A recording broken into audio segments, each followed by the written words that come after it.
Podcast. I'm your host and your girl, Kim Bella. I know I look different. I got hair now. You know what I mean? I've been bald headed for a little bit, but look, when you 50, you can switch it up. I might be blonde next week. You know what I mean? you just don't ever know. But this is still me. It's still Bella. Welcome to another episode. I have my friend, sister friend is what I want to call her, Miss Toni Avant.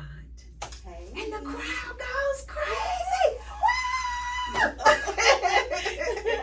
She is my special guest today, and we are about to have a super dope, amazing conversation. But before I do that, I want to tell you, I want you to like, comment, and subscribe to my YouTube channel. And I want you to like and subscribe to Spotify as well as Apple. I want you to give me some comments in there. Tell me what you're thinking. I know I get your text messages and all that stuff, but I want you to comment in there. You know what I mean? Put a little something down in the comments and then share it and tell other people. I know y'all might be doing it behind the scenes, but what's wrong with sharing it with the world? You know what I mean? That's what I want you to do. Another thing, I want you to save the date. Save the date. Two things. September 28th, I am going to be co-hosting a DJ battle with Usher versus Chris Brown. Now, I'm really going for both of them, but I think I'm going to be Team Breezy. Because, like, Usher is kind of like in the 40 and 50 mode. You know when you're 40 and 50, then Usher, Breezy is still kind of like 20, 30, 40, 50 mode. You know what I mean? So, I really, going for both of them, but I think I'm going to stick with Team Breezy. You know what I'm saying? That's going to be at Panobi's on Saturday, September 28th. Please get your tickets. Let me see, Cecil and Melissa Chapman. There we go. Don't y'all kill me. Go on their pages. You'll see the link on our pages. It's on Eventbrite. Click and get your tickets. I think they're like $20. Come on, and let's have a good time, okay? The other thing is save the date for Sunday. Am I getting this right, Mila? November 10th. Who else is hosting? Ooh, don't kill me. My co-host is, if you alive, subscribe, Ricky Robinson. What's up, Ricky? Don't kill me. I was trying to remember these dates. You know how I do. But my co-host is Ricky Robinson, and he's super duper dope and amazing. And we had a ball the last the battle. So come on now. Now look, save the date for Sunday, November 10th. Brunching with Bella, the last one of the year, the only one of 2024. We're gonna be giving women their flowers for being super dope and amazing. Acknowledging super dope and amazing women. If I could acknowledge 100 women, I would, but it's enough time won't allow me to do it. So we have some women that we're going to be acknowledging and giving their flowers on that day. We're going to be turning up. We're going to eat good. We're going to hug. It's just going to be a whole vibe. And so I need you to save the date for that and get your tickets. And those recipients, I haven't reached out to you yet, but make sure your number ain't changed. Your DMs and messenger and inboxes are open, emails are current, because you might get a little message from me saying, you dope. You know what I'm saying? And we want to acknowledge you. So save the date. Tickets will be going on sale and more information will be coming very, very soon. All right. I'm getting ready to have a dope conversation with this beautiful young lady. Me and Toni, we've known each other for some years. I want to say, mine are 27. You know what I mean? Don't tell her age like Mila's 27. I was bringing her to Dr. Greenbaum, and she was working there. I was there for 17 years. 17 years.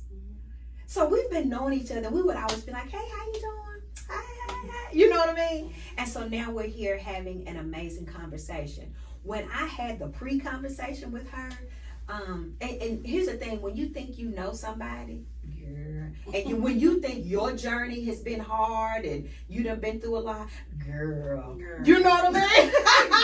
I dare you to sit down and have a conversation with somebody else. You'll realize and say, you know what? You're either going to say, oh my God, me too. Or you're going to say, my life isn't as bad because I just listened to my sister, and what I need to do is say, thank God that we survived it. You know what I mean? And that we're pushing through. Toni's life changed, I would say, in a matter of 60 to 90 days. Yeah. She lost her father. She lost her son. And she lost her mother in 60 days. All of this happened in 60 days.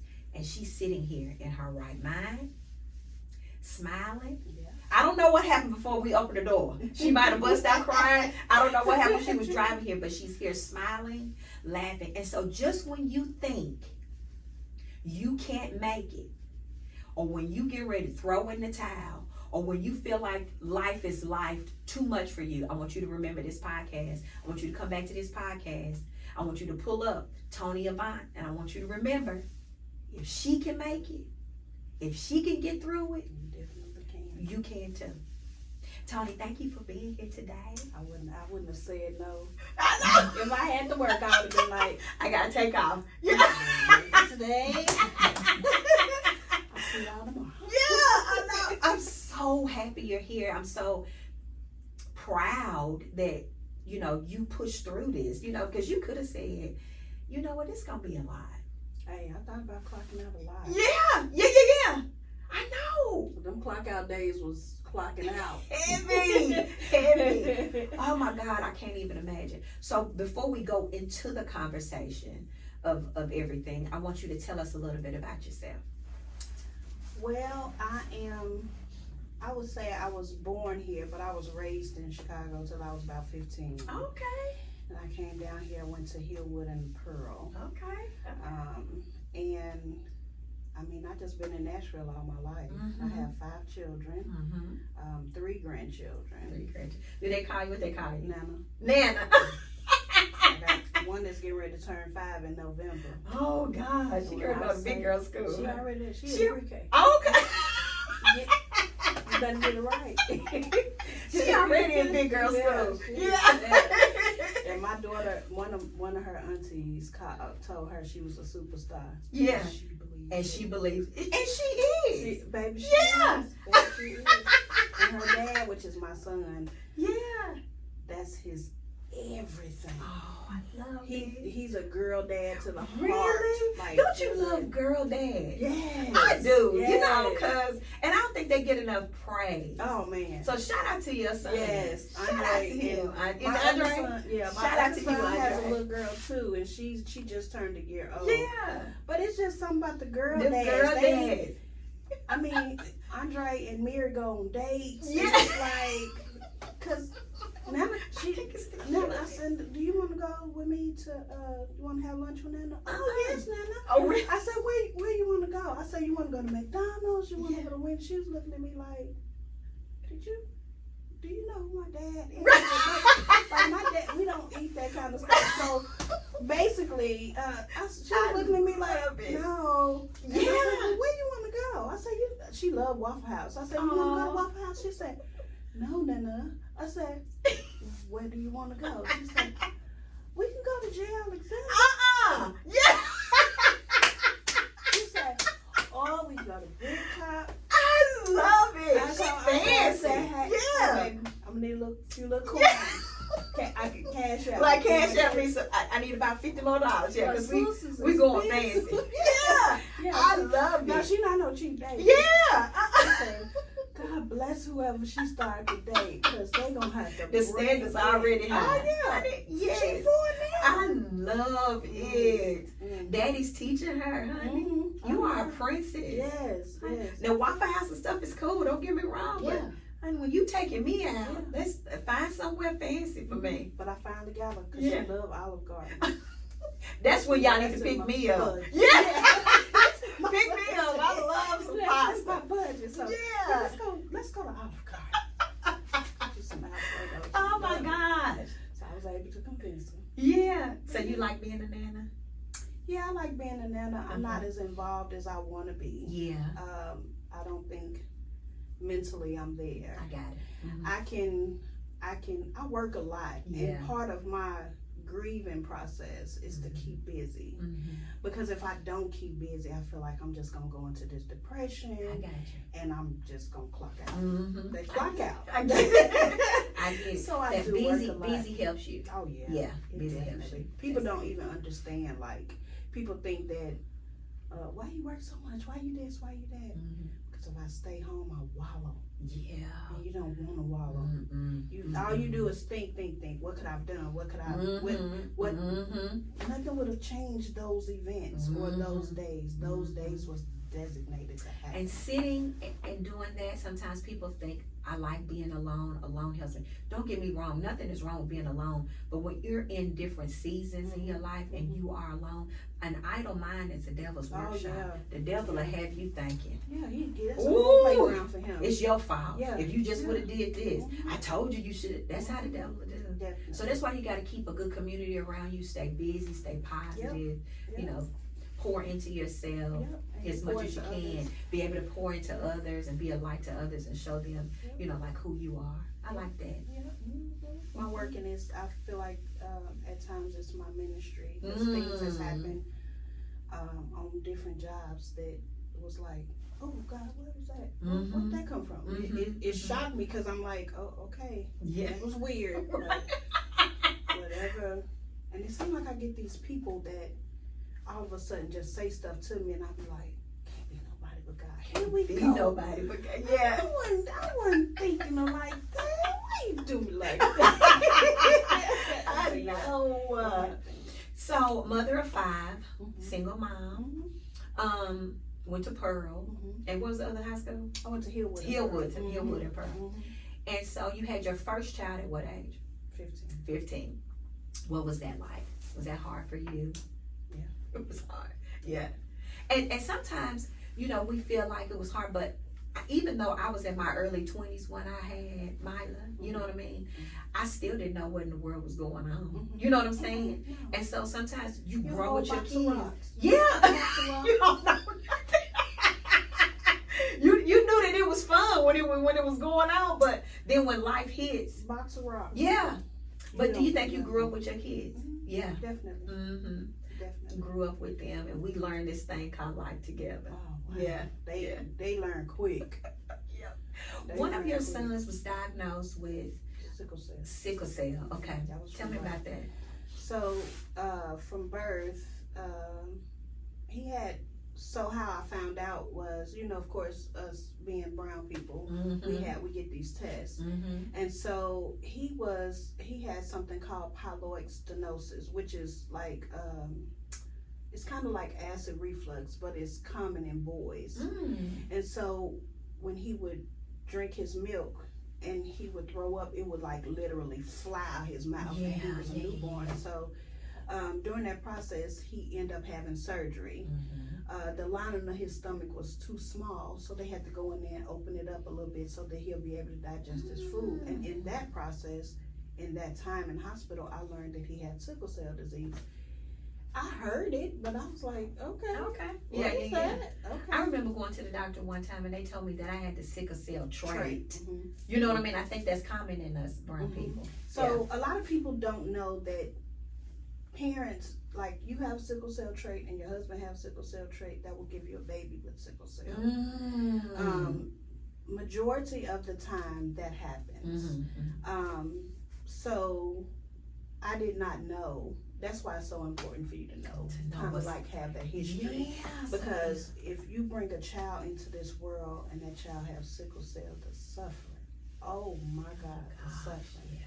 So when I learned that he had sickle cell, I had to do all this research. I had to go through all these clinics trying to learn, you know, what am I supposed to do? What is this? What is that? What, you know, and just to watch my baby suffer through that. And it's nothing you can do. Nothing you can do. Oh my God. Nothing you can do. You just back and forth to the hospital, watching them put so many IVs, giving him so much blood, and him having surgeries, just going through the process, and it's like, this child is going through everything. And that strength that he had, I believe gave me the strength that I have.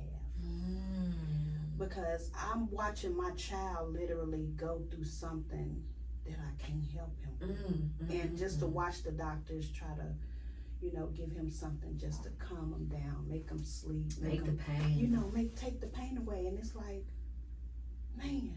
Because sickle cell is like when your blood sickles and it tries to go through that little, and that hurt, the pain. It's like your body doesn't have enough oxygen. Yeah. And so it doesn't allow your blood to flow like it's supposed to. And so when they're sickled like that, it's almost like you got these cells that's like this, but you got those cells that's sickled and they're hitting up against trying to get through, but they can't get through because there's no oxygen. Oh my God.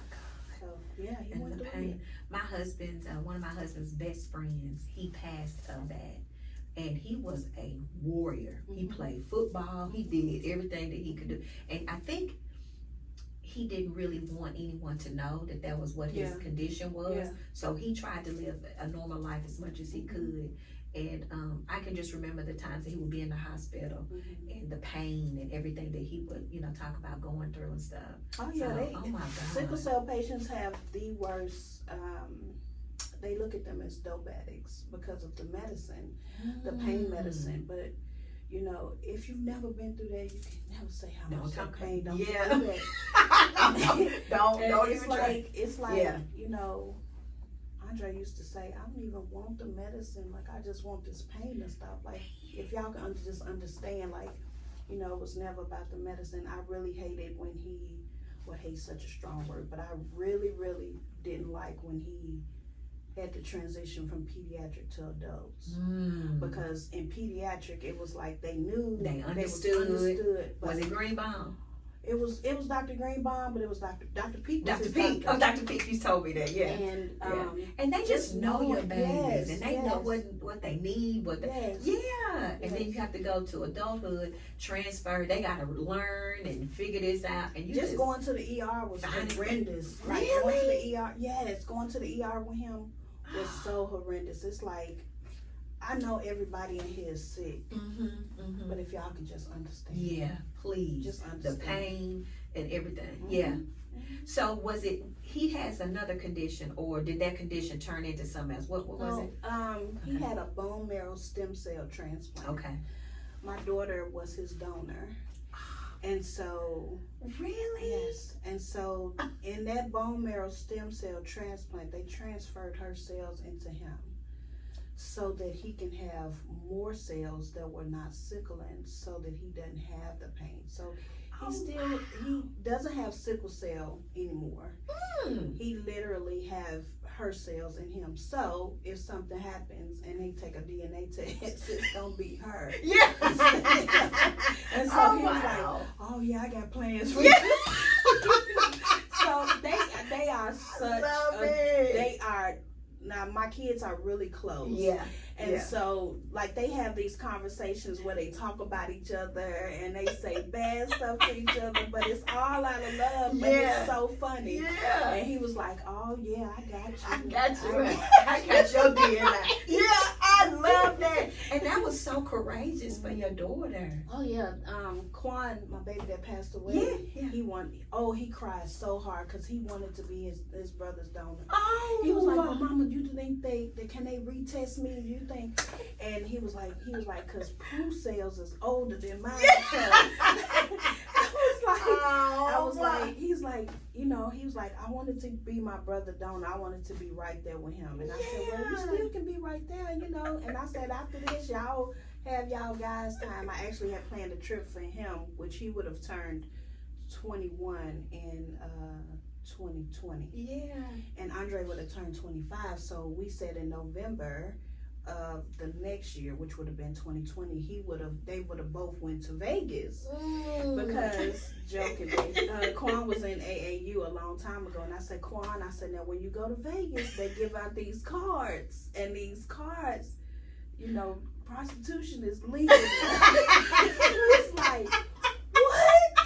I was like, "Yeah, they gonna give you these. They don't care about your age, and they gonna give you these cards." And he was like, "Are you serious?" I said, "Yes." Lo and behold, he was in AAU basketball. Yeah. And they was walking down the strip, and they was giving out them cards, and he called me, and he's like, Mama, oh my God. He sent me a picture and I Oh said, my God. just throw it away, Quan. Yeah. I already told you about this. I said, I told you. He was like, Mama, I'm telling you. He's like, I be telling my friends all the time. My mama know everything because she told me that they was gonna be. Oh my God. Said, I love that. But that was gonna be their trip for their birthdays. So. That is so. You told me your son, he's doing well now. He's doing a whole really lot good. better. He's That's good. besides being a girl dad, Yeah. he went to massage therapy. He went to barber school, then he Uh-huh. went to massage therapy school. He's getting ready to get his license for massage therapy. He already graduated, so that's so cool. Yeah. And I said, Andre, how you gonna rub on people and you sticking bones? He said, that's all right. It's gonna work out. I said, well, I'm proud of you. Yeah. I'm just proud. Hey, that's good. You still accomplished all of that. That's right. He wants to open Love it. I told him, I said, when you open your own little thing to be able to massage people. Yeah. I said, he said, I already know what you're going to say. I was like, I ain't saying nothing yet. He said, Mom, he said, let me tell you what I'm thinking about. I was like, okay. He said, I'm going to do like the sickle cell patients. I'm going to take 2 days and do sickle cell patients. Like I'm going to take maybe 3 people who just came out the hospital and just rub on them. Yeah. He was like, because people don't understand. Like, you come down off those crises and you still have that little ache just for somebody to rub. That, He's like, and it's going to be free $99. Oh, that's so good. $3.99. I love that. I said, okay, I see. It just makes my heart so happy. Yeah. You know, when you go through things, it's so good to be able to say, I've gone through it, let me give back. Yeah. In any magnitude that I can. And he said, you know, for somebody who has who's had sickle cell and know what that touch is, you don't want to touch too hard, you don't want to touch too soft, but there's that just right touch. And I said, you got it, baby. Yeah. You got it. They rub on your mama. Give me a little rubber Yeah, dub that's dub. right. Yeah. That's right. I love that. That's right. And so, your son who you lost and Quan, is that his name? Quan and Andre. How far apart are they? So Quan was born in Andre was born in 94. Okay. Quan was born in 99. Okay. So 5 years. Yeah. Okay. And then your daughter, is she in the middle of them? She is. Yeah, she's older than them. She's the older. Yeah, Okay. she's older. The girls are the oldest. Okay. And then there's my son, Antoine, then Andre, then Quan. That's how it goes. Yesterday when we were talking on the phone, you said that you all were so close. Oh man, like kids, Yeah. other kids that came around, they be like, man, can I come y'all? Yeah. Man, can I come Y'all over? close. Yes, Yeah. and I mean, I would embrace those kids because you never know what somebody else's child is That's going it. through at home, and Mhm. so anytime they wanted to come over, it got on my nerves so bad. But hey, I love the kids. Yeah, you now. love them, Miss Toni yeah. love the kids. Now. When I come on over, I'm like, man, I look at this pocketbook and see how many coins I got. Yeah. 'Cause how many eggs do I need? Because good Jesus. But hey, they did it, and my daughter who lives in Arizona now, she would have the most company. Yeah. Like every weekend, it was Her like, friend. Mom, on your way home. I used to tell them because I had a van. Yeah. I used to tell them, all right, I'm pulling up. The bus is leaving. If you look, I'm telling you, if you ain't ready when I pull up, You gon' miss the it. bus is leaving. And they used to be like, oh, y'all, the bus leaving. But yeah, when I got off work with Dr. Greenbaum there, Yeah. That was your go pick them thing. kids up and we come on right on out in Antioch. Let's go. Because if not, y'all better find your ride because Miss Ted waiting on you. And y'all did that for a long time. Long time. And then boom. Then boom. Yeah. Let's talk about it. Okay. So, Daddy first. Okay, Right. so Mhm. no, Quan's first. Quan's first. Okay. So How many times did I do that yesterday? I Oh. just kept, you know what I mean? I was trying. It's so close and I together. It's wrote like, it down. Yeah. it's like, okay, I go. Yeah. so So- it was Quan first. It was Quan's first. Okay. Quan was first. First, let's talk about him. Because he got a whole 29 on his ACT. Hey, let me tell you Any something. school he wanted to go to. That kid was so dope. Like he like literally his smile could light up a room. Oh, He was one of God. those type of kids that we in Walmart and he see an old person with a basket full of stuff. Yeah. And he be like, Mama, go over there and ask that lady, can I help her? I was like, no, you go over there. He said, Mom, I'm black as I don't know what. And you gonna tell me to go over there. He's like, I'm upstairs. I go over there.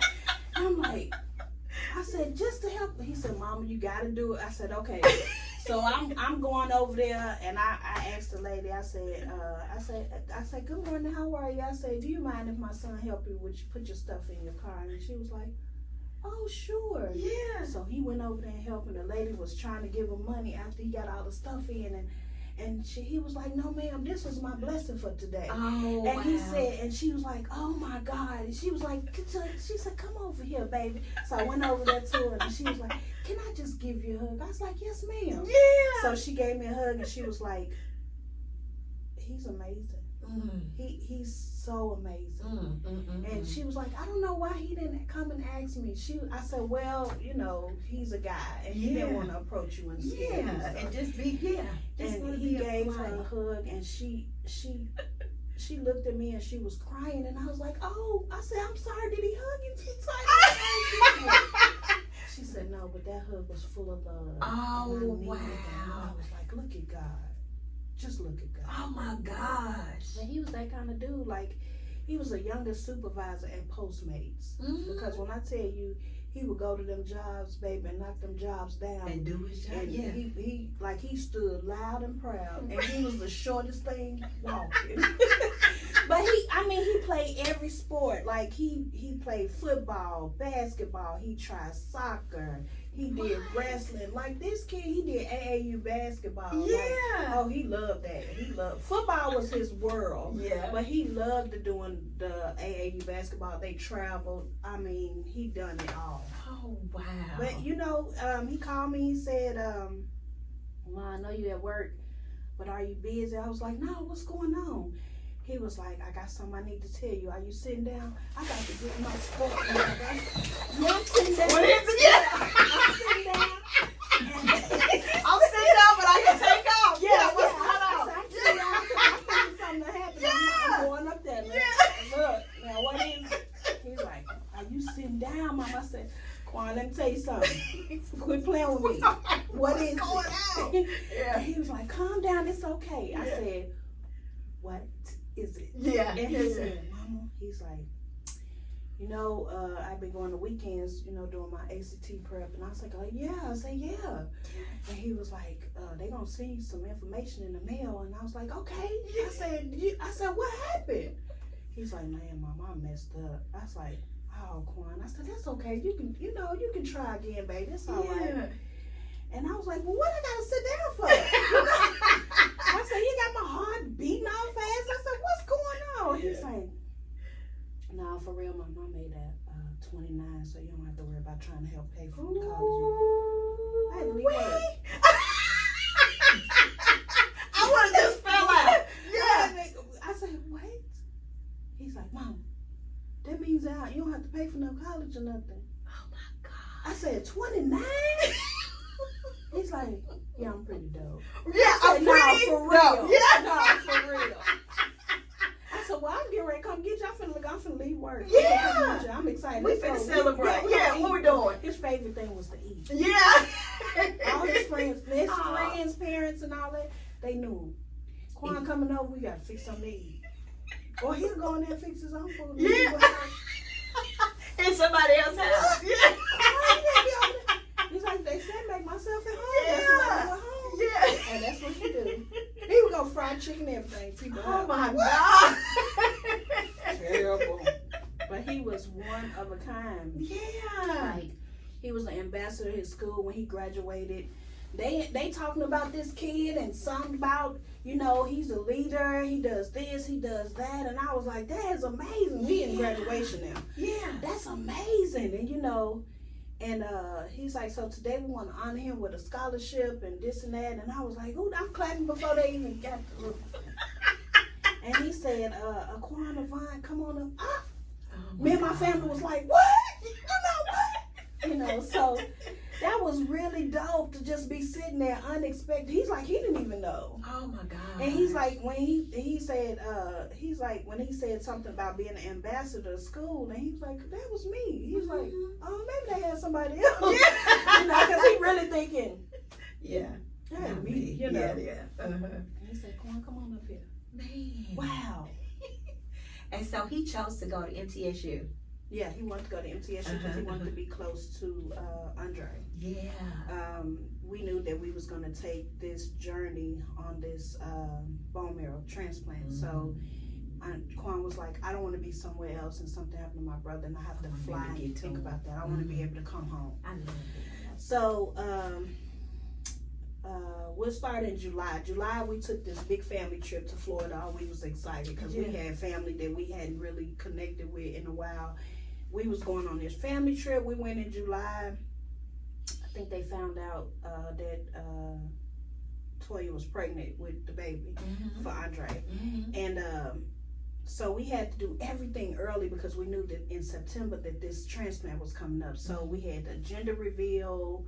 Then we ended up having the baby shower, and you know, Quan was so excited to find out it was a girl. He was like, "Oh man, I'm gonna buy Boris just for her to put him in my hair, you know, all of that stuff." So we had shirts made, and he was like, it said "Uncle of Amiri," and had a little like the carousel on it. It was really cute. Yeah. And so we had this big baby shower and all of this, and September, Andre had the transplant.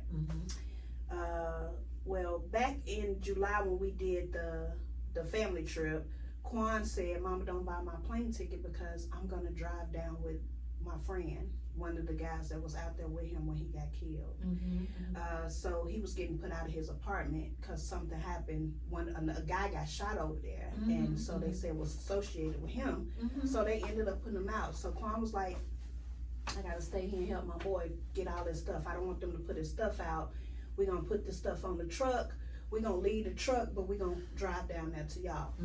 I was like, okay. He said, so don't buy me a plane ticket. We just gonna drive through the night. I was like, okay, fine. Now I'm up all night because I'm calling. Hey, where y'all at now? Y'all all right? Yeah. You got that? You got enough money? Do I need cash out? I mean, you know, the whole mile thing, you know. And I must have dozed off for like 20 minutes. I woke up like, oh my God, I didn't call. Let me call. So I called, you know, and they finally got there. We had a great time. And then we had the baby stuff going on. September, Andre had the transplant. After the transplant, Andre got really sick and almost lost his life from the transplant. Really? Yes. So he had a lot of complications. He had to be in ICU. You had to suit up and boot up in order to be in there with them. And you know, his girlfriend at the time was pregnant, so I was like, I can't let you sleep on this. I know you want to be here, but I cannot allow you to sleep on this thing. Is so uncomfortable. I can't allow you to. I said, but look, I'm gonna put his phone on FaceTime and you can watch him. All you want to do just is put the phone on. Yeah. And she was pregnant. Wow. She was like pregnant. Yeah. And you know, that whole thing with going through the process, trying to get the transplant. And when he got sick in October, he had to go back in there. And to watch his hair fall out, he had to go through chemo and all of this stuff because a lot of people don't know that. He had to go through chemo, and he was already small, and he lost even more weight, so he looked like a real skeleton. You know? Wow. So how old was he? I think he was 24 at the time. Okay. 23, 24. And so fast forward to October, we went through that process, and 2 weeks prior to Quan passing, I'm in the shower. Have you ever heard of sleep paralysis? Okay, well, I was so exhausted. You know, I'm just got my eyes closed and washing my body, and all of a sudden I was sitting in the church. This was 2 weeks prior to Quan passing. So I'm saying to myself, okay, what is this about? Yeah. You know? But I couldn't get myself together. I couldn't even open my eyes. I just was sitting in the church, and the feeling that I had was so overwhelming. I in my mind, it's Andre because Andre was sick. Yeah. We was going through all this stuff, and it's just like, oh my God, Yeah. are you trying to tell me something? What's happening? Yeah. When I came to, I was on the cold bathroom floor. The shower was still running, and I was weeping. But I wasn't making a sound because I guess unconsciously I'm trying to keep from him hearing me. And I'm saying, I felt like out of breath. I couldn't. It's hard to describe to people because if it's never happened to you, you just sit there like you don't understand. I want to say, Maya, have you did that like when you was asleep before? And I couldn't move. Yeah. And my eyes was open. Yeah. And I was laying in the bed and I could move my eyes, but I couldn't move my mouth, my body. It was the scariest thing. Yeah. I woke up. I was like no clothes on, just water running, and I'm laying on the cold bathroom floor, but I could not get myself together. Oh, wow. But me in that process, I just remember sitting in the church, me by myself with a casket. I couldn't tell you who was in that casket, but I knew the feeling that I had. I was like, this couldn't be like just a family member that hurt. Yeah, the way you were. That hurt. And so the Sunday before Quan passed, he had called me. He was like, "Where's your mom?" And my mom was at a rehab because she hadn't been too long having heart surgery, and she was on dialysis, so she was having little complications and stuff with her health. And I said, "She's in Bordeaux somewhere." He's like, "Somewhere? Yeah. How you don't know?" I said, "Quan, they just took her like yesterday." Yeah. He hung up. And he called right back. He said, "Mom, I ain't mean to hang up on you. But I'm mad, because how come you don't know where your mama is?" I said, "Look, kid, I'm going through it over here."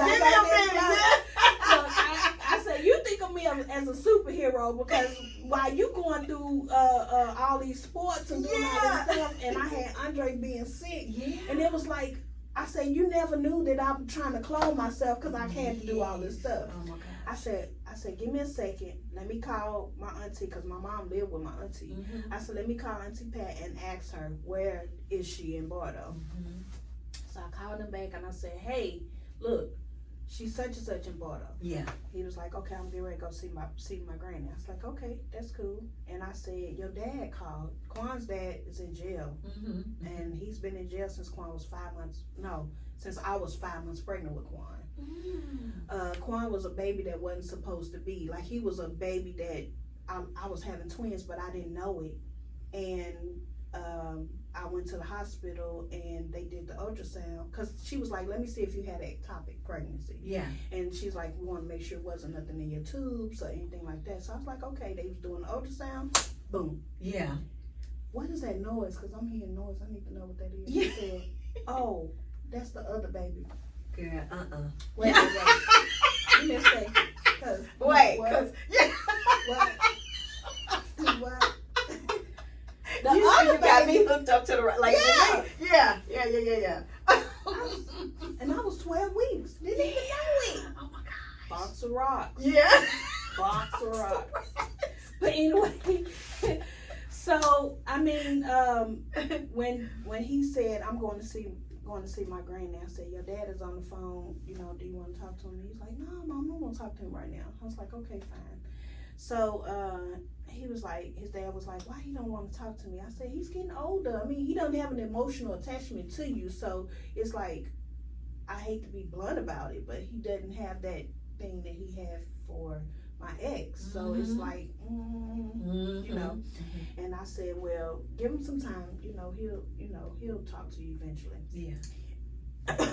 So he was like, "Okay." He's like, "Well, I'll call tomorrow." I was like, "Okay, that's fine." So later that evening, I text Quan. I said, "Do you need gas money or anything?" And he was like, "Yes, ma'am." And he said, I said, "Are you coming to see me and your brother tomorrow?" And he's like, "Yes, ma'am, I'm coming to see y'all." He's like, "Are you cooking?"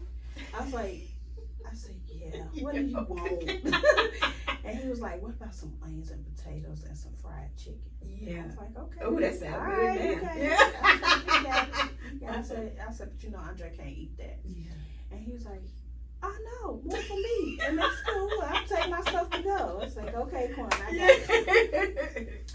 And I said, I'm gonna go to work for a little while and then I'll be at home or whatever. And he was like, yes, ma'am. I said, you ain't work today? And he was like, no. And he was like, so I'll see y'all tomorrow. I was like, okay. So that Monday came and I said, I'm gonna go to work for a few hours. Because I hadn't been to work since Andre had the transplant. I said, I'm gonna go to work for a few hours. And then I think Toya, she was still working. And she said, she's like, well, when you come home, I'll go to work for a little while. I was like, okay. So me and Quan had this thing where we would text Yo. He was working at T-Mobile. Yeah. We would text Yo. And so when I text him, he didn't text back. I said, oh, he playing. He ain't gonna come over here. So I went in there. I gave Andre his medicine. I had to put this medicine through IV for him.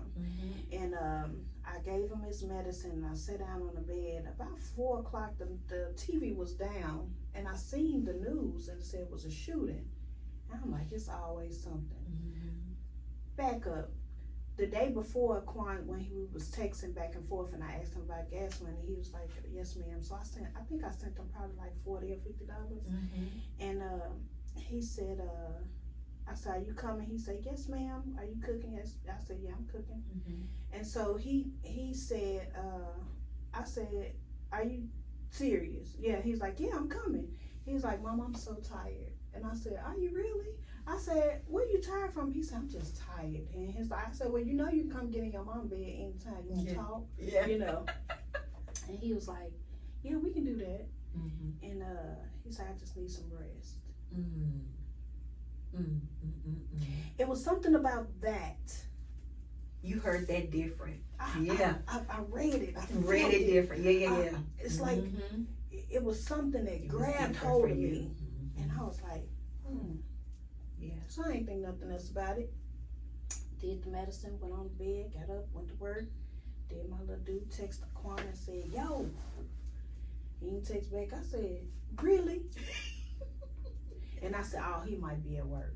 Yeah. I said, then he probably gonna come over when he get off work. So about an hour later, I text again, "Yo." That was y'all's thing. Yeah. Cause even if he was busy, he would text and say, "Yo." Yeah. Even if he's busy. You know, say, "I'll text you in a minute" or something. He didn't respond. I was like, that's weird. So about 6 o'clock, I started getting these weird phone calls. I'm like, I don't got the vehicle like the people talk about me, want me. They don't say scam likely. But I don't know if Mila, have you ever heard of people calling or changing their number to like the police station and stuff like that? Honey, before somebody done called me and told me I need to go turn myself in because Playing. They playing. So I seen the number. I say, "Oh no, I ain't answer that." Here they go. Yeah. So I guess the detective was like, she probably looking at this number like, I don't know who this. So the number kept calling. I'm like, I ain't answer that. They'll leave a message if it's important. They'll leave a message. Yeah. Well, finally I just got fed up and I was like, I can't turn my phone off. I said, I don't know if these doctors gonna try to call me for any reason and tell me I need to bring them back for something. So finally I answered the phone and I was like, "Hello," and the detective on the phone was like, "Hi, is this Antoinette Avant?" And I was like, "Yeah, this me." I said, "Now if you calling to scare me, I ain't gonna be playing with me today." Come on, what is it? And he was like, "This is Detective something." And he said chaplain in that some kind of way, but I don't remember him saying that. And he was like, "I'm calling from Metro." I said, "I bet." I said, "So what is it?" I said, "What is it? What is it?" He said, "Are you the mother of a Toni Avant? Does he live such and such and so and so?" And I said, "Yeah." And he was like, "Well, this is this is such and such from Metro Police, and we need to come talk to you." I said, "Oh my God," my heart just dropped because I'm saying, my kid done did something. Oh my God. Yeah. So I said, "Well, okay, I'm giving you the address. You come on over here." I said, "Cause baby, come on over here. Come on." So he said, "Is your family there with you?" I was like, you asking too many questions. Yeah. I said, "So if you come on." So I called Quan's god brother, who was really close to him. I called him, and then I called my girls, and I was like, the police saying they won't come over here and talk to me about Quan, so I need y'all to show up. So both of the girls lived in Antioch, which we lived in Antioch too. So, and then his god brother lived out off of Brick Church. So he was like, okay, I'll come. Mm-hmm. And he's like, I hope Quan ain't got himself in no trouble. I said, not like him, but I said, I got a weird feeling. I said, so y'all just come on, because I don't know what this about. So I stood outside. I said, well, if he really the police, then I'm standing outside, because I wasn't going to let him come in the house anyway. Yeah. So I said, well, honey, he pulled up, got out of the car, and he was like, can I come in? And I said, no, you can't come in here. I said, because my son had a transplant, and I can't let nobody in this house. You know, I'm like one of them kids. My mama not home. I can't let you. You can't come. No, I can't let you in. Yeah. So he said, I said, well, we can get in your car or we can get in my car, whichever one you want to do. He's like, well, whatever's comfortable for you. I said, well, we can get in my car or whatever. Mm-hmm. And I said, well, I'll open the door and I'll give you my keys, just so you don't think I'm trying to do nothing crazy. Mm-hmm. And so I think time for me stood still, because I felt like I got the wind knocked out of me. Mm-hmm. Because I say, this can go either way, you know. So we sitting in the car, and he was telling me, he said there was an incident. Mind you, on the TV, I seen there was You saw it, but the TV was turned down. Yeah, the TV was turned down. Mm-hmm. They never said who it was, because they couldn't say, because there was no, I hadn't identified him yet. Mm. So him telling, he said, well, there was an incident that happened around 2:30ish, 3 o'clock today, and there was a shooting. And I was like, I said, look, he wasn't here with me. I said, I'm just letting you know. He I don't know nothing about it. Yeah. He wasn't here. Mm-hmm. And I said, I said, I'm not a mother that will uphold my children if they've done something wrong. I cannot do that. I won't be able to sleep at night. Mm-hmm. I said, so sir, he was not here with me all day. I hadn't talked to him since yesterday. He was supposed to come over here and see his brother. Honey, he said, well, no ma'am, that's not it. And I was like, okay, so what is it? He said, well, there was a shooting today, and Quan and a couple of more guys, he started naming the guys, and they were all standing out, and Quan was shot. I grabbed him.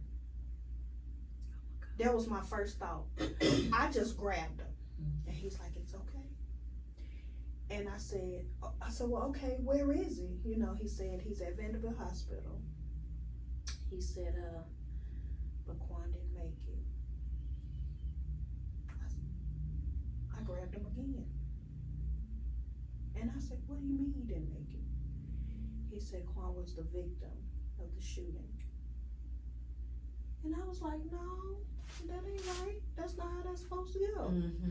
And he was like, he was standing out with a couple of guys. I don't know if a guy came around the corner. I don't know how it went. We still investigating this and that. And I said, so what? I mean, what are you telling me right now? What is happening? Yeah.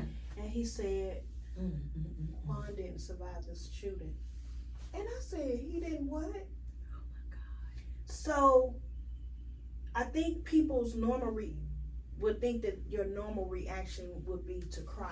Yeah. But my reaction was my kids. Like, oh my God. Just thinking I had just called the girls and told them to come. Now I gotta tell them that Quan passed away. Then I got a son in the house that's really sick. And how am I gonna tell him? So the police officer said, I'll wait for them, you know, because if you can't tell them, I'm gonna have to tell them or whatever. And I was like, well, first of all, I need to go see my baby, you know. And he was like, well, ma'am, he said he's gone. And I was like, I know what you're saying, and I hear that, but I'm saying I need to go see my baby. And so I think Pooh's best friend pulled up first, and no, Pooh had called me in the middle of him telling me that, and I said, I just need y'all to come now, because I couldn't tell him, you know, on the phone. And so I think Margaret pulled up first, and I told Margaret, I said, he just told me that Quan got killed. And Margaret was like, oh my God, what? And so she was thinking like, oh my God, because Pooh coming, Danielle coming, and you know, what? And then Andre's in the house. So when the girls pulled up, I think Pooh might have pulled up first, and I said, the detective was like, you know, I need to tell you that, you know, there was a shooting and your brother was unfortunately killed today. And I think Pooh might have grabbed him. And, you know, he was like, this is a normal reaction. So it was nothing to him. As long as nobody didn't grab his gun, I think he was okay. Yeah. Oh my God. And so I'm trying to process everything. I just remember my oldest girl laying out on the ground, on the cold ground, in the grass or something.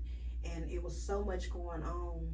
I know we was outside screaming and hollering, and my neighbors started coming out, and I think everybody thought it was Andre, because the neighbors, they do know that he was having transplant. We got flowers and stuff like that.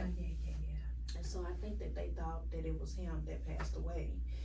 And so I don't know, it felt like such a long time that we ended up in the house. And my phone, we was trying to get up there to tell Andre, and my phone just kept ringing and beeping, and then finally my phone just shut off. It shut off. Like, I couldn't turn it on. I thought maybe it was dead. I knew it wasn't dead because I kept it charged just so if the hospital called.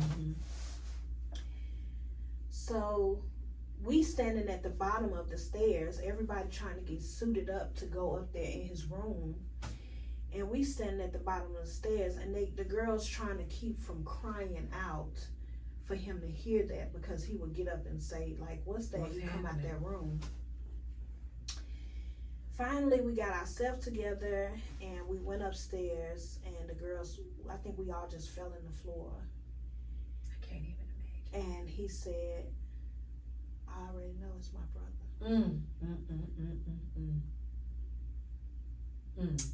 He said, Mom, somebody killed my brother. Like, somebody killed, he's like, somebody killed my whole heart, Mama. Like, my whole entire heart. They took him. Like, they didn't think he had people love him. They didn't think, he was like, they took him. Like, they killed my baby brother. He was supposed to come over here. And they took him. And so the girls screaming and hollering, and we trying to get through it, and we trying to just process everything. And I just remember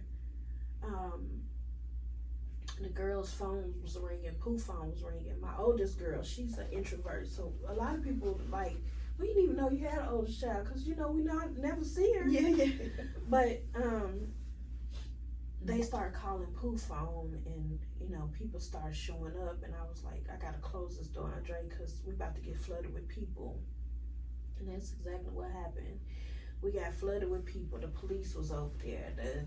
I mean, it was just so much going on, and I think people was looking at me like for my reaction, but I was so numb. Like, I was so worried about my children in that moment, because the relationship they have. I was worried about them, so I couldn't really, I hadn't grasped nothing. So Quan was standing out with three other guys that he knew.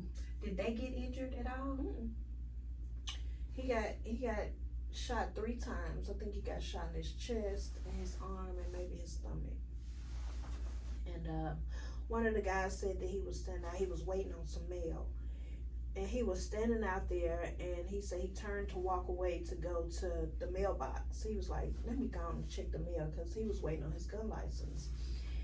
And he said, I heard the gunshots, and I took off and started running. I stopped running because I realized, Quan, where's Quan? He's like, when I turned around, I seen Quan laying on the ground. And he's like, I ran back to him. He's like, because I wasn't even thinking, like, if that person gonna kill, he gonna get me too. And he's like, so I ran back over there to where Quan was, and I called 911, you know, and he's like, I just figured he was already gone before they even got there. And I think the most hurtful thing to think about in your mind when you start the grief process, from finding out to knowing, to trying to prepare everything, to get everything going, and watching my kids, we have to stay in the house together, You know, everybody had their own separate thing. Yeah. So, no, we all stand together because at this moment we need each other. We need each other. Yeah. And so, I don't know when I slept. I can't even remember if I even slept. If I did, it was naps. I would take naps because I'm constantly reminded, like, somebody really just took my baby away from me. Like, literally. Mm-hmm. My daughter, Pooh, who lives in Arizona, she had to tell my mom that this is what happened. Mm-hmm. And it just went downhill from there because we did Quan services. I think they was having their own set of COVID, but neither one of my parents died from COVID. So we know who killed Quan. The guys that was out there that knows, the same guy Zach that was out there. He won't tell the police what happened to my baby. He won't. No. And Zach was one of the kids. Zach was the guy that Quan stayed behind to help because he was getting put out. Mm-hmm. Zach literally got his first job where I lived when we lived in Antioch at McDonald's with Quan. But his mom was like, I don't know why you got a job all the way out there. You got a job out there. How you gonna get there? Mm-hmm. I said, you come to my house, I'll take you. Because you could be doing anything else. I'll get up and I'll take you on Saturdays. This is the Zach guy. Same Zach. He won't say a word. He will not say a word. Has he told you why he won't say a word? No, but the detective said that, you know, he don't know if Zach either was involved or if Zach is afraid of the guy. Mm-hmm. The guy was doing federal time after Quan's death. The detective actually called for a favor. Mm-hmm. And he said maybe if I get him behind bars, I could get the guys to talk. Mm-hmm. Well, he served some time, but it wasn't for Quan's death. And after he just recently got out, maybe about a week or so ago. Just got out. The guy who did that to Quan. And so, How you feel about that? oh, anxiety on 10. Yeah. You know, because it's like, you took my baby's life. Like, you out here on these streets. Like, you literally took his life. Yeah. And I think after Quan passed away, Mm-hmm. I wrote something. I think it was on Scoop or something, and I wrote and I said, did you know that he had family that loved him? Mm. Did you know that he was going to become something? Mm. Did you know he made a 29 on his ACT? Did you know how many people loved him? Mm. Did you know that he was a leader? He would have given you the shirt off his back. Did you know you could have called me and said, hey, I'm in need, I need something, and I would have given it to you? Did you know you took his life and you took mine? Did you know you took his sibling's life too, because that was their heir too. He was our heir. But you took him with no regards. You took him. And my life, our life will never be the same, and it's not. It's not the same at all. Yeah. Like, I feel so distant from them because everybody have their own way of grieving. Mm-hmm. And I don't know if each other is a part of a constant reminder of him. Quan will hug you, and one thing that stands out to me is him saying, Mom, come on, give me a hug. And when he give you a hug, he'll say, can you feel my love? You know, and it's like, you felt it because it was so genuine. Mm-hmm. And his friends would be like, why Quan gotta hug you like that? It's like, but you'll never forget it. You'll never forget And that's that. what he said. He said, you'll never forget it. And you never forget it. So, the process of trying to get everything together and trying to see if Andre wanted to do his own thing by himself in the church with Quan because of that transplant. Andre was not supposed to be out, like, no, can't be in contact with other people. Mm-hmm. Andre said, even if it kills me, I'm gonna be there. Like, that's my brother, so nothing's gonna be able to stop me from being there. So we had one of his friends was like his bodyguard. He pretty much was like, you know, I know y'all want to hug him, but y'all can't touch him. Don't touch him. He got on gloves. He got a mask on. Like he got this thing over his head. Like please don't touch him. And I just remember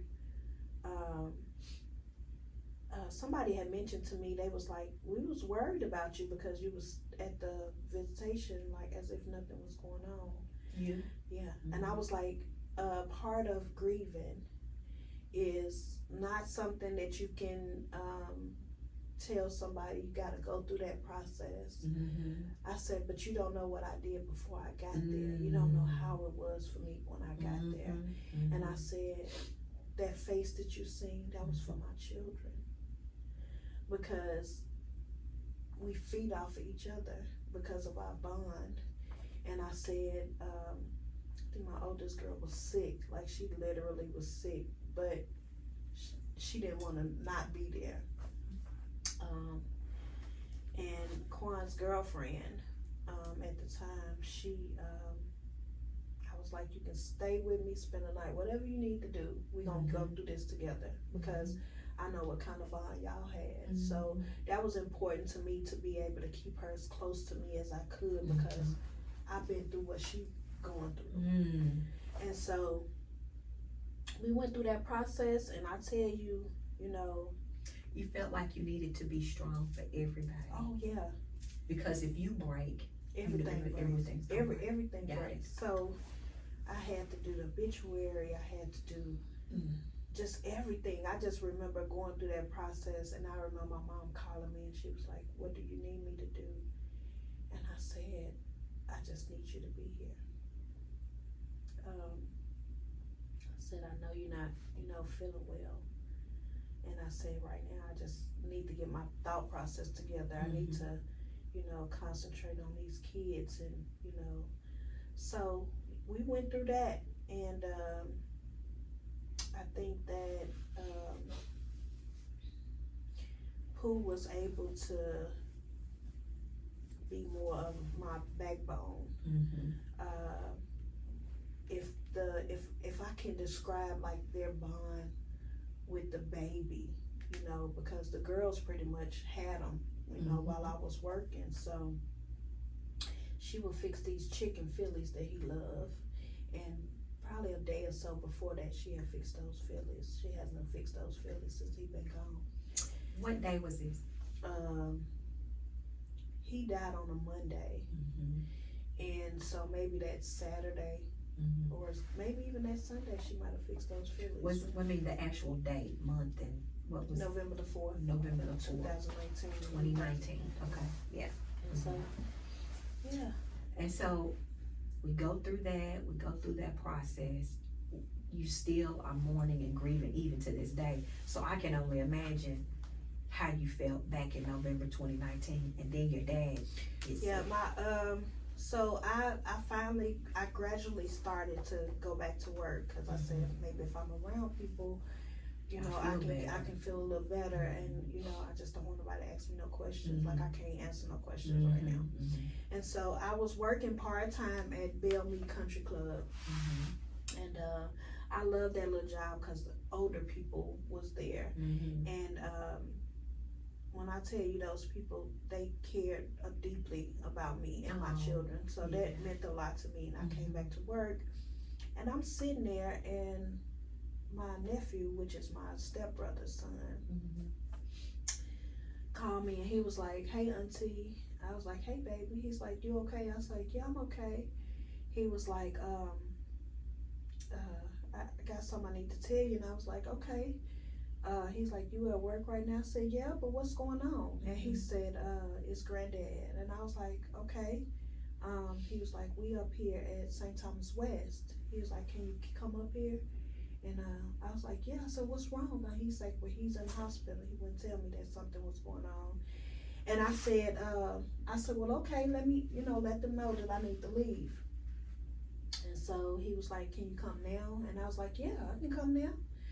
And so I told my supervisor, I said, hey, something's going on with my dad. I need to go to St. Thomas West. I said, I can come back, after the fact.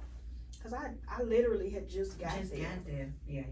And so I go up there and I started seeing like all my family there, and I was like, what's going on? Yeah. And so I literally walked past them and walked to the back, and they was working on trying to like save them. And I thought I was dreaming, because I'm like, I know this ain't happening right now. This can't be happening. Right. And so I seen the doctor do like this call time and say, oh my God. Well, I'm just standing there like, and the doctor was like, why is she back here? Who is this? Why is she back here? And I was like, that's my dad. And he said, we couldn't save him. So in that process, I had just learned that my mom, they had put her in palliative care. And they said sometime when you go to palliative care, that's their way of saying that maybe they'll turn around and be okay. And earlier that day, they said, well, if she don't turn around by tomorrow, we'll go ahead and send her to hospice. And after that, she'll probably have like 7 days. And I just remember going up, telling my mom, like, I need you so bad. Like, if I never needed you before, I need you so bad. Yeah. I said, I can't do this right now without you. I said, I'm the only child you got, and so I need you to fight for me. I need you to just fight for me. But mentally, she wasn't there no more. She wasn't. The death of my son took a toll on her. And I would play music. I would go see and I would play music. And when I had went up there with my dad and I found out he had passed away, I was like, this is not a reality right now. I know. Like, God, I said, God, what did I do? Because at this point, I'm ready to just stop. Like, I don't want to live no more either. Because how can my heart keep breaking? Like, when is it gonna stop? Is something gonna come out of this? Like, my mama gonna be okay? So I had to help plan his funeral stuff. He had siblings that's still alive, and so we had to do his funeral stuff. Meanwhile, I'm back and forth to hospice to see mama. I did his funeral. We did his funeral like the 17th. Wanted to do everything in one day. We did it the 17th. And I didn't go to his burial because I said, I can't handle that. I didn't bury, I cremated Quan because I said I wanted, if I moved out of state, I didn't want to have to worry about his grave and all of that. So these are his ashes. And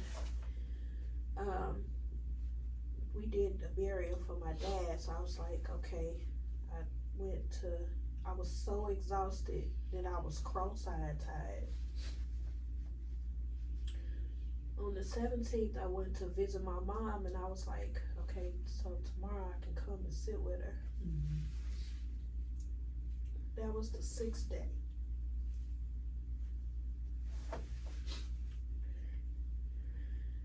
And I felt her skin, and it felt weird. And I said, I put my lips to her cheeks so she can feel me talk to her. I said, Mama, I said, I love you. And I'll be here in the morning. I said, but I'm exhausted. And I'm just going to go rest for a little while. And I'll get up and I'll come early in the morning. That was January the 17th. And I got home, I took a shower, and I prayed. I laid down and I said, well, before that, Mama had said back to me, I love you. She couldn't, you can tell that's what she was saying, but you couldn't verbally hear her. And so, my oldest daughter came with me. We left, and I think I was over her house. I spent the night with her. I was living with her or something. The next morning, I got a phone call, and I seen hospice on it, and I was like, oh my gosh, she must be okay. I said, hey, Miss Avant, how you doing? I was like, I'm fine, how are you? She said, we know you were coming up here today for Miss Delilah, but she passed away this morning at 7:30.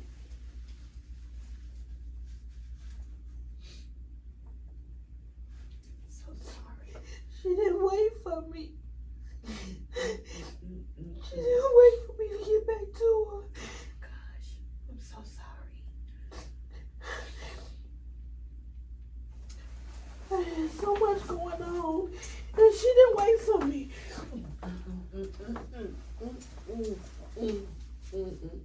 I'm so sorry.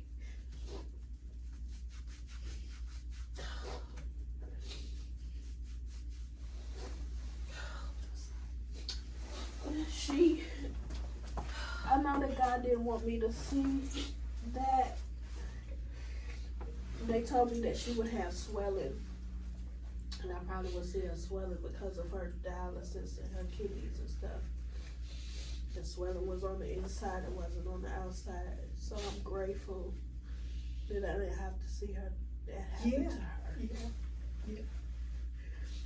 Sometimes God fixes it. He does, and it's those little moments that you don't realize that he did fix that. Yeah.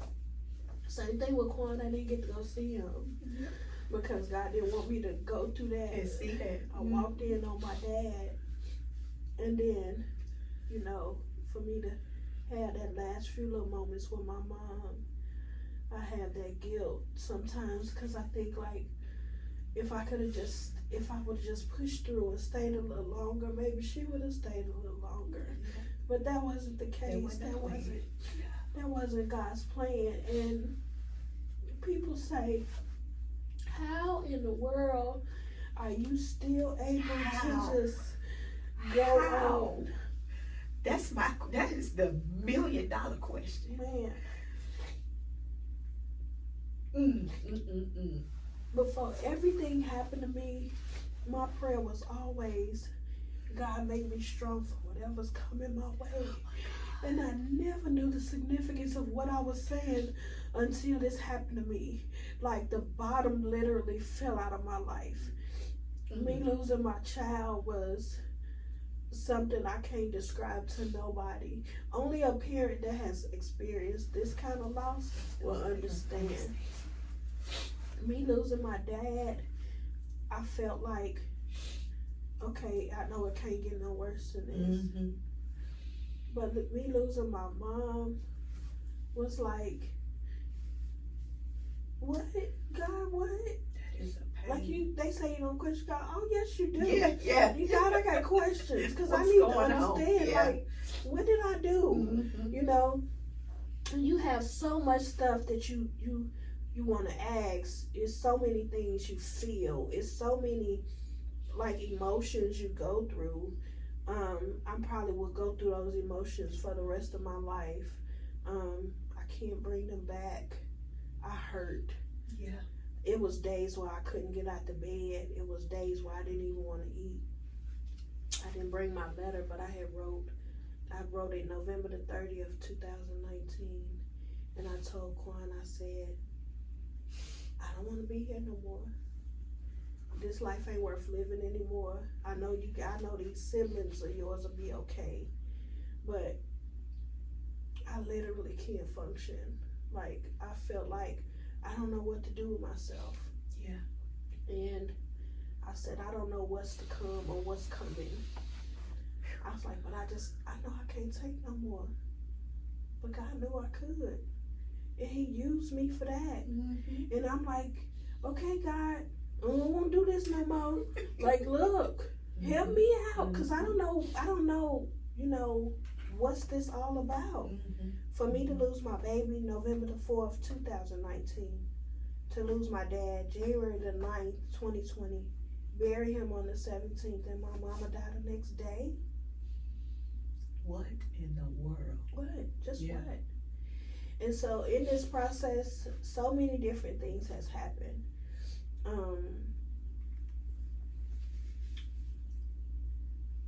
Me leaving my job of 17 years, people think that I left because something was wrong, this and that. I had to leave because I was grieving. And so many people knew me and they would come in and say, are you okay? Yeah, that was a lie. Hey, like cry every day at work and work and like I'm not crying and leave the desk and yes. So I left my job mainly because of that, because that word, are you okay? Nope, I'll never be okay. I'm coping. I'm dealing. I make a decision every day to get up and keep going, because if I don't, I'm gone. I'm out, and I know it. So I make the decision every day to get up. I got grandkids now. I have children still. So I make the choice of every day to get up. So a parent that's going through grief of this trauma and magnitude, as far as, somebody killing your child, it don't feel like it's going to be, you're going to ever get over it. And I'll never be over it, but I'm working through it. I'm a working process. You are in therapy? Yeah. I'm still in therapy. It's been almost 5 years, and I'm still in therapy. I go back and forth. I stop for a while and I go back. Because sometimes you get stuck in your mind about the guilt. You harbor guilt. You harbor guilt for, what if I was there? What if he would have called me? Or what if I'd have said, just come stay the night? Or you have so many things you go through. It's like, then when my dad, I hadn't talked to my dad, going through my grief process, I hadn't really talked to him, and I felt guilty about that. Is because I was like, I didn't even know he was sick. What happened? And then when my mom, watching her go downhill from my baby, it was like, my aunt and my kids, and my mom to me was more of a mother to my children than I was, because she was like Johnny on the spot, like always what? There. So it was like, what's happening? What? We talked when we were on the phone. You told me, I said, are you angry? Oh yeah, I'm to angry. This day. To this day, I'm angry. I'm angry for one, the boy that took my baby's life. And I'm angry because I felt like God had took the two people that I needed the most. Like, what am I supposed to do? I'm an only child, so what am I supposed to do? And then, when you going through this kind of grief, it's not that people don't want to be there for you. They don't know how. And you can't say, how you doing? I'm not good. Yeah. Do I need you have anything? To find, No. You have to find forgiveness in that, because I felt like if the shoe was on the other foot for something like that to happen to one of my friends or something like that, I would have been on their couch sleeping, like what you need, But other people, I have a friend that I feel like I was angry with her because I was like, there's no way in the world that I'm going through all this and you're not here. Not here. And it's like, does that mean that you're not my friend? Or, but God said, sometimes I just have to make you be alone. Yes. Because I need your full attention. Yes. Now, if what I went through didn't get my attention from God, let me tell you something. I'm telling you. Because I learned that it wasn't that she couldn't be there for me. She just didn't know how to be there for me. How. And that's where grace comes in. Sometimes we so quick when things happen to us with friends and stuff, we cut them off. Yeah. You get so mad. You wasn't there for me. You didn't show me. You don't know what people, they don't know how. And then you don't want to go in and say the wrong thing. I remember I knew someone that recently had lost a child, and it was just like the next day, and I said to her, how are you? And she looked at me. And like, she how said, could you ask me that? you know what she said? Don't ask me that. Mm-hmm. Don't ask me. But you really don't And I know thought, what to say to a yeah, person what do you say? who has lost Yeah. a child or something to that magnitude. Like, Toni, you also told me that you have your days where you scream. oh yeah, part of my therapy for me, and this wasn't even something that my therapist told me to do. Part of my therapy is I get up, take my phone and record myself. I talk to my mom and I scream and cry. I do the same thing with Quan and my dad. Yeah. I have moments. That's a good release. Yeah. That's a good release. I have moments where I take a day and I just cry. I have these memories and I cry about those memories. I know I can't get the memories back, but I still have them. Yes. And I love that I have them. I think my grieving process has been crying is a relief valve for the heart. So when you cry, it's okay. A lot of people like, you know, I can't keep crying and all of that. Don't let nobody tell you how to grieve. Don't let nobody. I know a girl who lost her son, and I thought it was just strange how she grieved. But it's like, why ain't nobody tell you how to grieve? Right. Yeah. And to me, it was like, did she cry? Did she cry? I don't know if she cried, you know. But everybody have their own grief process. And mine is I write them letters. I walk around the house and I talk to them. Yeah. I just do, I won't say strange things, but I have those moments. I have moments where I have people, like my job now, people walk up to me and it's only God that send them. I had a lady that said, I said, how are you? I knew something was wrong because I felt it. Like this part of my life is a different spiritual side. And it allows me to feel things. Sometimes I can't even sit in a room with people because I feel all of these spiritual energies and stuff. I gotta go. I can't stay. Yeah, it's different. It's a different kind of something. Yeah. And it was a lady and a man. I've seen them before. They came to my counter and they was like, I was like, hey, how y'all doing? But I felt it. Now there was another person that was right there but they came right to me. And I said, hi, how y'all doing? Or whatever. And I said, yeah, wasn't y'all just here? And she was like, yeah, we was just here. She was like, I said, I grabbed the lady's hand and I said, is something wrong? And she said, it is. And she started to cry. And I said, I'm sorry, I didn't mean to make you cry. She was like, no, it's just your touch. It was something about your touch. And I was like, okay, that was weird. And she said, my 4-year-old grandson found my son. He had overdosed and he died with that baby there. So we're on our way to the house or whatever. But I knew something had happened. Like I knew it. I felt it. And it was like, what? I had a little kid that come around the counter where I was, and his mom was like, no, he doesn't do that to nobody. Yeah. And so I was like, okay. I said, well, let's go back over here with your mom, or whatever. He did like this for me to pick him up, and I was like, no, it's okay for me to pick him up. So I picked him up, and he just laid his little head on my shoulder. And he jumped up and looked back and he said, I love you.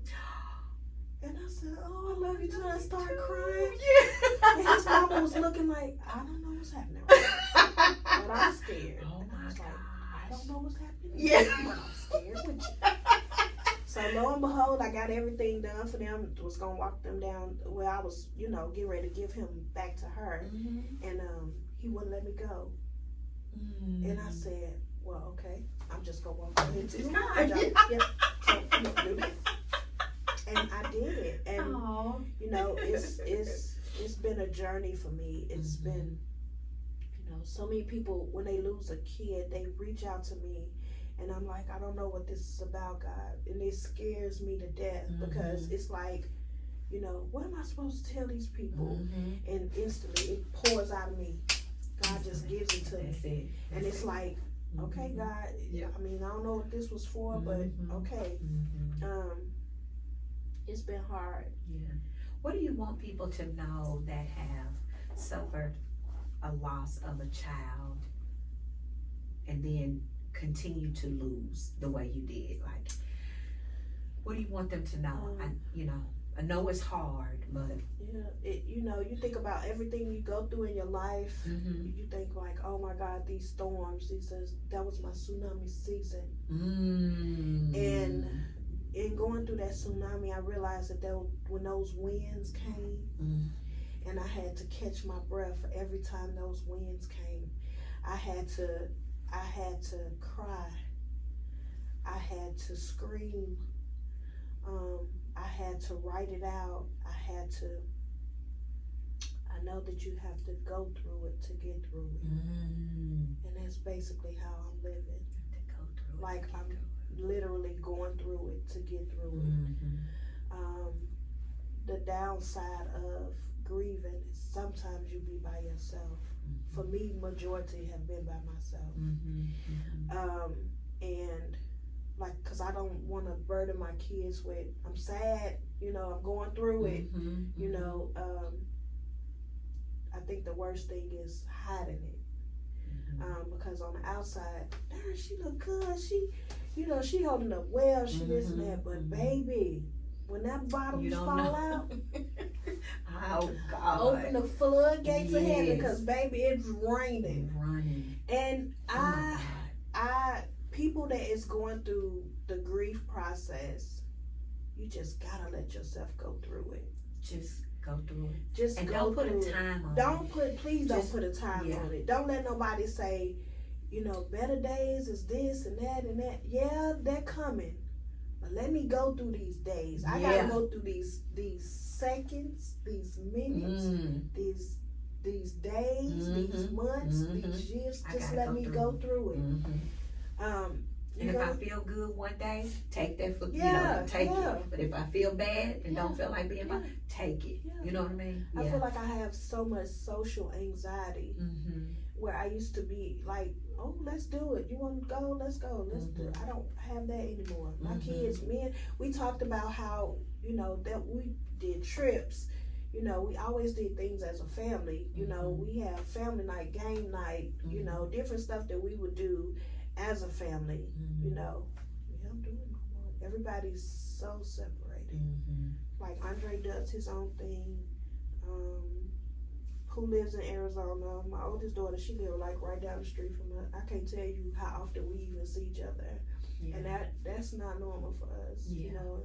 Gallenberg was always our thing. We went probably 22 and poured out some ashes of Quans there, because that was our thing. We would go to Gallenberg, honey. And we had a really good time. We actually went on I call it his angelversary. And we went and we had 2 cabins. We had so much fun. We both cabins had swimming pools. We didn't get in either one of them. But I mean, that was a good thing, because that means that we thoroughly enjoyed being around each other. Holidays is different. Oh my God. I know. I can't even imagine. I found my mom caramel cake recipe, and it's probably right after she died. I did her caramel cake and made the cake. Because she's a cook, right? Hey. Can get down.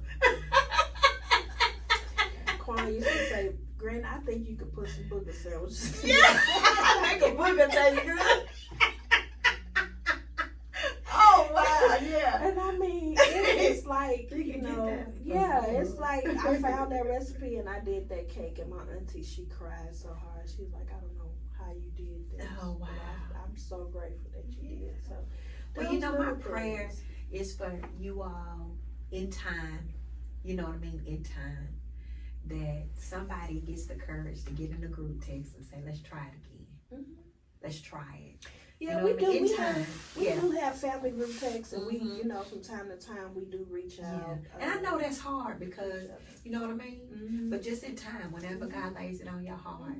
But I pray that comes sooner than later. We've had a few trips, but not as much as we used to, because we used to, hey, we get on flight, let's go, let's do it. I love we that. out. Yeah. That's so nice. And so that last memory I have of us being in Florida, us having that time with each other, his last hug, the conversation, and remember it. you know, me and him used to have talk time where we just sit down and we talk, and he just. And, you know, his friends used to be like, you tell your mama everything. He's like, my mama know everything. I was like, I don't know beans from buttermilk. You know, I don't know beans from buttermilk, you know, but it's good to be in a place where I can laugh, I can joke, I can think about things that he said.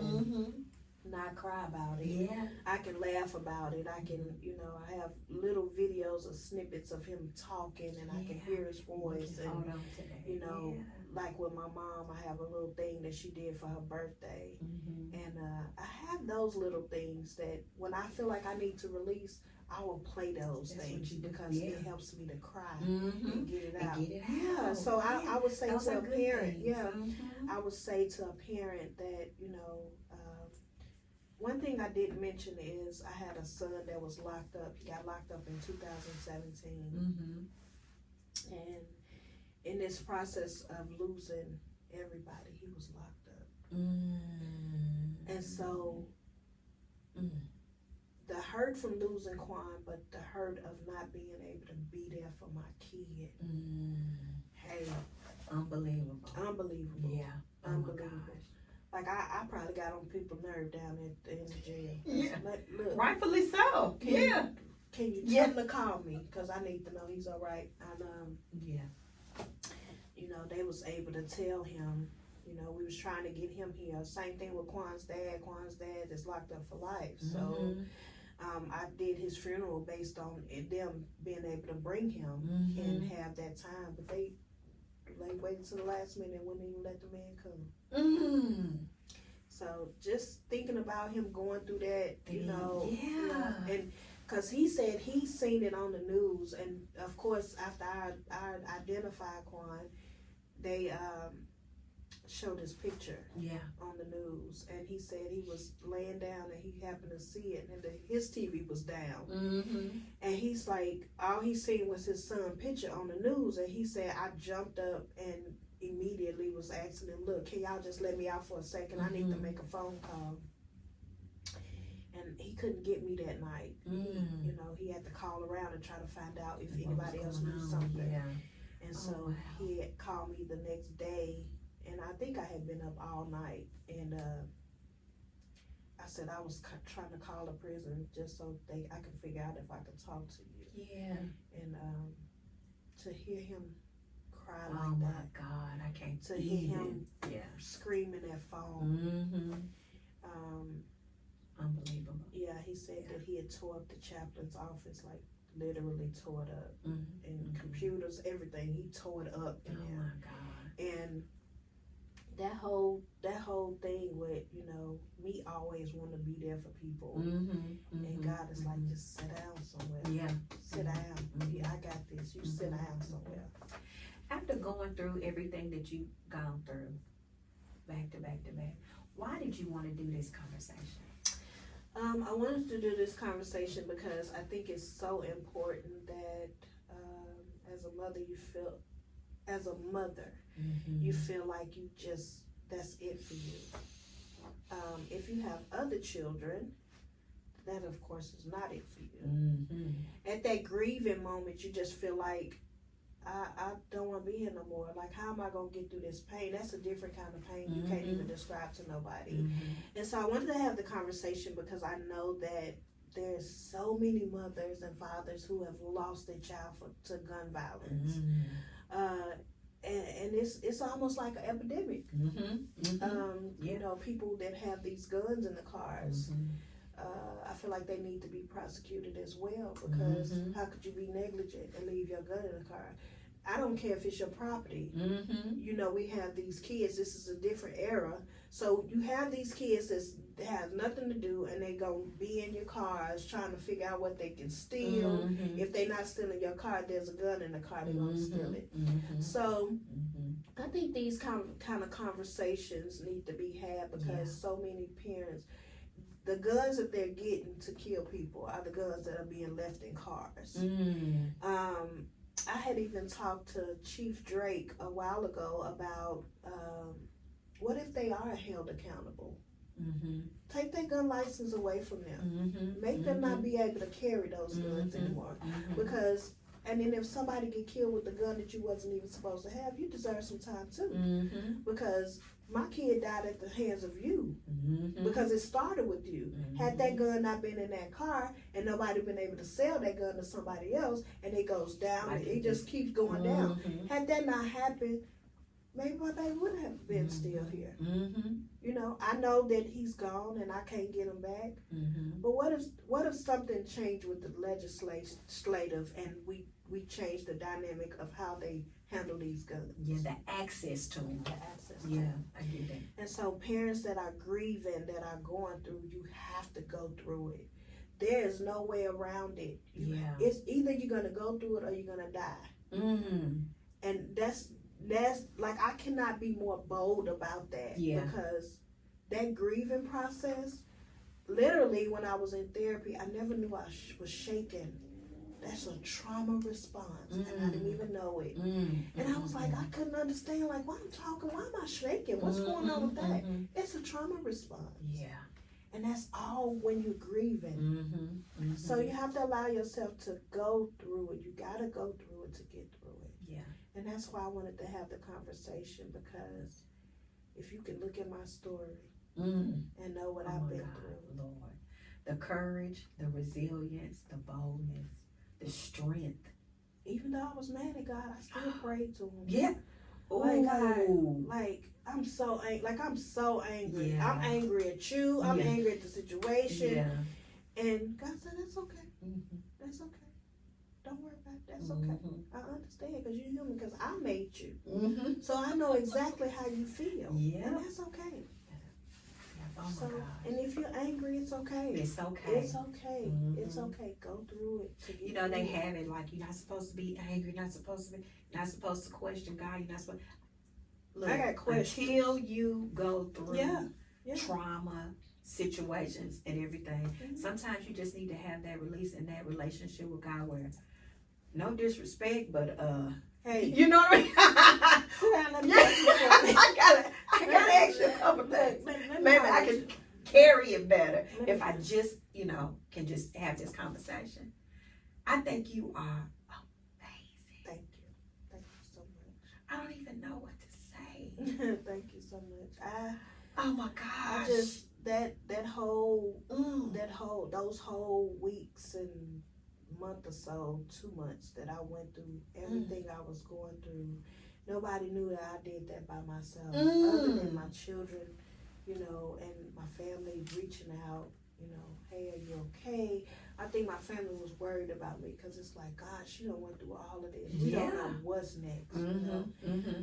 Writing Quan letters and telling him that, I just don't want to do it no more. I don't want to do life no more. I don't want to do this hurt. This is a different kind of hurt. It's a different kind. And then to lose both of my parents. I think when I lost my mom, I felt like,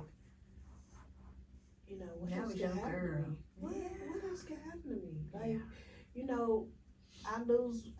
I needed them. I felt like at this time in my life, I needed my parents. And then they both left. But it's so great that God kept you in your right mind. And even though it was dark and heavy and low, you still carrying you, because you're still here today. To be able to tell the story.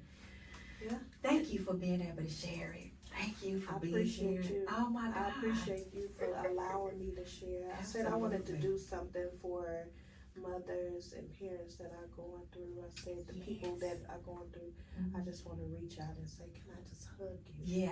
Can we Because just? sometimes you just That's need a all hug. you Like need. you just need to Oh my embrace gosh. somebody to say, "Hey, Mm-hmm. I know that feeling. Mm-hmm. I have it. Mm-hmm. I'm dealing with it."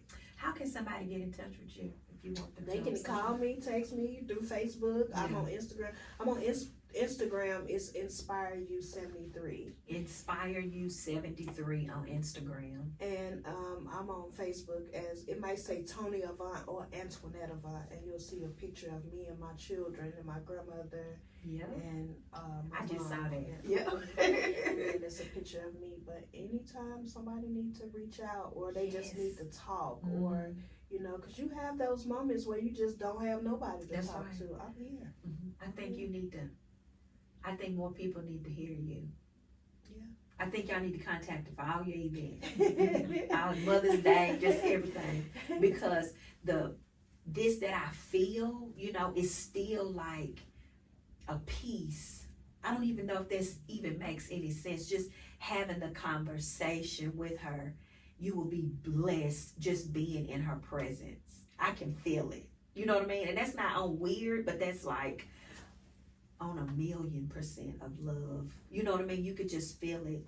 And if there's a mom or a dad or someone going through loss and pain and grief and trauma, and you think you can't make it, you feel like I'm about to give up, I'm about to quit. Like I said at the beginning of the podcast, go back, rewind, listen to this podcast, reach out to this young lady. Let her have some words. Let her meet you for a hug. Please. A Please. hug. Some hugs is so Yeah, they important. can, yes. And I learned that from Quan. Yes. Like Quan would I hug you remember and you say, "Do saying you that." feel my love, Mom?" Like if the way he would hug you, it would almost be like look, you gonna squeeze me. Yeah. Like, those was meaningful hugs. You Like you remember. remember. Yeah, what you said. And I got him. He gave them to me, and I'm gonna give them away. I do that at work. Yeah. Like Just hug people. every person I like my coworkers. Yeah. Like when I walk in the door and I say, "Hey," and everybody stands out so that they can hug me, because they know that I'm gonna come down the line. And if I'm leaving, they do the same thing. They say, "Miss T, you leaving?" They come on.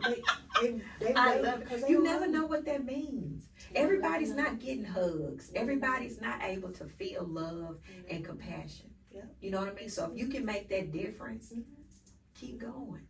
So as we close this podcast out, give me some dope advice. The advice that I would give is keep doing what you're doing. Keep doing what you're doing. Yeah. We don't ever know the message and what or lesson that God has given us in our journey of life. Mm-hmm. And so I'm at a point right now where I'm trying to find my purpose. And on my way here, God say, purpose. Yeah. This is part of my purpose. This is it. Yes, what I said. And this is I didn't understand it at first, but I'm trying to tap into what He's saying to me. Yes. And the advice that I would give is get up. Get up. Get up. Just get up. Because if you get up, I promise you, it's gonna be all right. You can make it through it. It's gonna hurt. You're gonna hurt every day. Every day you carry that hurt, but you don't have to wear it. Yes. You don't have to wear it. You're gonna carry it, but you don't have to wear it. You don't have to wear it. You know, it's one of those things. You don't look like what you're going through. You sure don't. Oh my God. It's me. Yeah. I'm her. Yeah. I'm all of that. Yeah. Because according to everybody else, is that what I went through, nobody else could have done that. But you can. I pray to God that you never have to. Oh wow. But if it happens to you, I'm here. Oh my gosh. I'm here. Let me hug you. Just a hug. You know, just a hug. Reach If out. you're a parent that has lost a child and you feel like nobody understands me. I do. I've been through it. I hurt every day, and I'm probably never gonna stop hurting. But I got a hug for you. Yeah. I can give you a hug. I love it. I love it. And I need you to keep being who you are, because you're a beacon of light for a lot of people You need to give him a Quan hug. Yeah, I need to give him a Quan. A Quan hug, yeah. That's the word right there. I love the Quan hug. Yeah, that's it. Oh, that might be something. Yeah, the Quan that's hug. it. Yeah, that's it. You named it. I love it. Thank you again for being on this podcast. I pray that it just touches everybody who clicks the link, who clicks that button and sits down and watches and listens to this podcast. I done cried, Lord God. I knew it though. I was like, do I put blush on to take it off? Because I don't know. Right. I don't know what's going to happen. But I love you so much. Thank you for being here. Thank you so much. Thank you all for listening, for watching. I pray that you were blessed, encouraged, and inspired, and that your heart, I hope your heart was touched. Thank you again. You know what it is. I love you big. Bye.